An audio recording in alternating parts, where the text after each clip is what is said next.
Engineer اب تو میں نے سب کو مان لیا, اب انجینئر صاحب کو لے کے آؤ, ٹھیک ہے نا بھائی. چیلنج دے کے ایک دفعہ نہیں 2-3 دفعہ یہ لوگ مجھے چیلنج دے چکے ہیں, اور چیلنج دینے کے بعد یہ کھسک گئے ہیں. تو اب تو بھائی ہم کوئی آدم خور تو نہیں ہیں, اور بھائی جو بھی شرط ہیں آپ کے ریکوائرمنٹس ہیں وہ بتا دیں گے, بھائی ہماری یہ شرط ہے, اس موضوع کو آپ نہیں چھیڑ سکتے, فلان بات کو فلان حدیث کو آپ ذکر نہیں کر سکتے, ٹھیک ہے لوگ دیکھیں گے, ہم کی شرط مان لیتے ہیں بھائی, آ جاؤ موضوع بھی انتخاب کرو, آ جاؤ نا اپنے انجینئر صاحب کو, ان سے کہہ دو نا آپ. انجینئر صاحب تو کہتے ہیں جی یا علی مدد پہ بات ہوگی بس خالی, اور کسی پہ ہوگی نہیں. ابو بکر عمر کی خلافت کو کیا ہو گیا, اس پہ کیوں نہیں ہو سکتا؟ نہیں, یا علی مدد بات کے مسائل ہیں, پہلے یا علی مدد بس.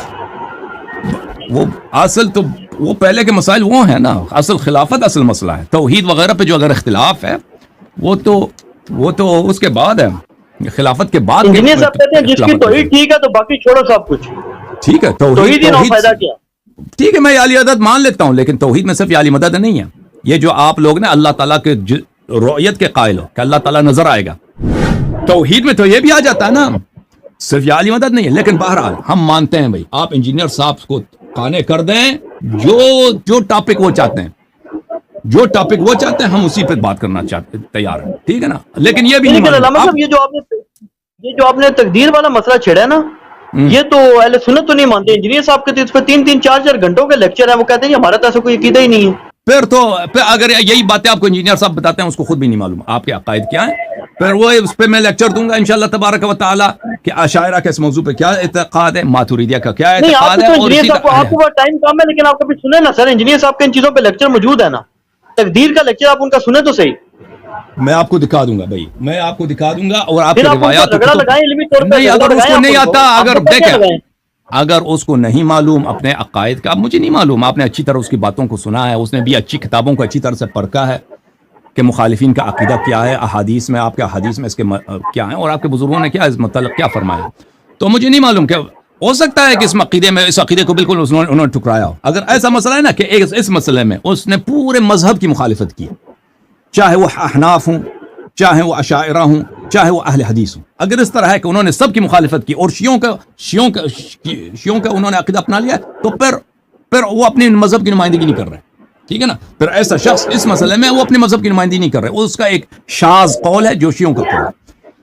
لیکن جو جمہور کا عقیدہ ہے, میں آپ کو بتا رہا ہوں, اشاعرہ, ماتوریدیہ اور اہل حدیث کا, وہ وہی ہے کہ یہ سب چیز یہ اللہ کی جانب سے. اچھا اب جو ہے نا, اب میں منتظر ہوں آپ کا انجینئر صاحب کو یا علی مدد پر ہی, آپ راضی کر لیں, ہم ان کو اور بھی ان کے شرائط ہیں, ہم مان لیتے ہیں, ان سے بات کریں. ویسے ہم زیادہ مشتاق نہیں ہیں, میں نے اس بات کا اسی لیے ذکر کیا کہ کیونکہ آپ نے مجھ سے 6 کلپ بنوائے آج, 6 مختلف علماء کے, حالانکہ آپ میرے بھائی سید علی الاحسن نقوی صاحب, آپ ہی کے زبان سے, آپ ہی کے لسان سے انہوں نے اپنے چینل میں مجھے چیلنج کا جو دیا تھا نا 8-7 سال پہلے, وہ ابھی تک ان کے چینل پہ موجود ہے کہ انہوں نے مجھے چیلنج دیا کہ شیعہ رافضی کو چیلنج ہے منصوص الامام کے موضوع پر. اسی وقت میں نے کہا تھا کہ آج مناظرہ کو, انہوں نے نہیں مانا تھا, تو چیلنج دے کر جب نہیں, وہ تو میری ویڈیو تھی سر, وہ تو میری ویڈیو تھی, چینل تو ان کا ہے نا, ان کے چینل پہ. ہاں وہ آپ تو مجھے آپ مناظرہ تو نہ کرتے نا, اگر مناظرہ ہو جاتا تو وہ مناظرہ کرتے نا, آپ تو مناظر نہیں ہیں. اب کلپ آپ کیا, لیکن چینل ان کا ہے, تو میرا تو یہی سمجھ ہے کہ انہوں نے آپ سے پڑھوایا ہے, اور اگر یہ بات ہو جاتی تو انہی سے مناظرہ ہوتا نا کہ حضرت جناب علی سے مناظرہ ہوتا, کیونکہ آپ تو مناظر ہی نہیں ہیں. تو بہرحال تو انشاءاللہ ہم منتظر ہیں, دیکھتے ہیں نا کہ آپ. بہت مہربانی سر, انجینئر صاحب کب تشریف لائیں گے, ٹائم دیا ہے. Thank you sir. تو آپ کے لیے ہماری دعا ہے, ہمارے لیے آپ دعا کریں. انشاءاللہ اللہ آپ کو عزت دے, عافیت دے, بہت مہربانی.